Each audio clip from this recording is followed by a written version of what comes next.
Target ng administrasyon ni Pangulong Ferdinand R. Marcos Jr.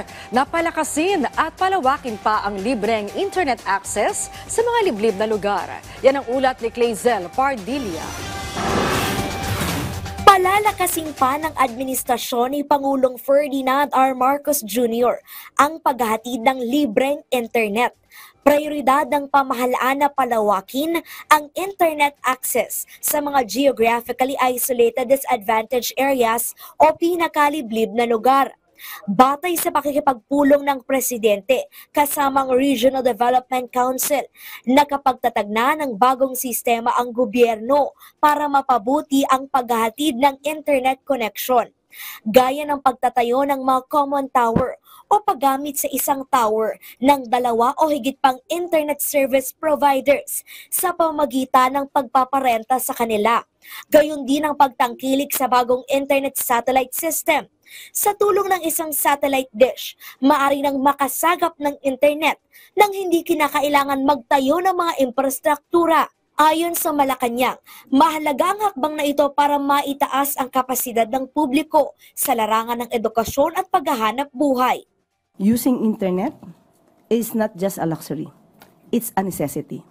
So with this, if we can improve the access of all the Filipino peoples to internet so that they can at least research, make good use of this internet, it will definitely improve the livelihood, not only the livelihood, even the intellectual capacity of every Filipino. Mula 4,469 noong June 2022, lumobo na sa 15,000 nitong Enero 2025 ang mga lugar na may libreng Wi-Fi.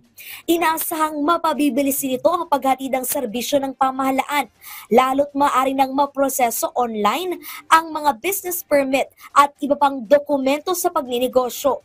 Tinututukan din ng pamahalaan ang iba pang pangangailangan ng mga Pilipino. Tinalakay rin ang iba pang issue sa rehiyon tulad ng supply ng tubig at kuryente, infrastruktura at serbisyong pangkalusugan.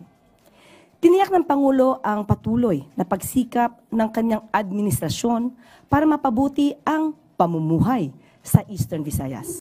Una nang inihayag ng Energy Department na may 25 power projects ang inaasahang itatayo sa Visayas na maghahatid ng 1,900 megawatts na kuryente kung saan pwedeng mabenepisyohan ang higit 6 na milyong pamilya.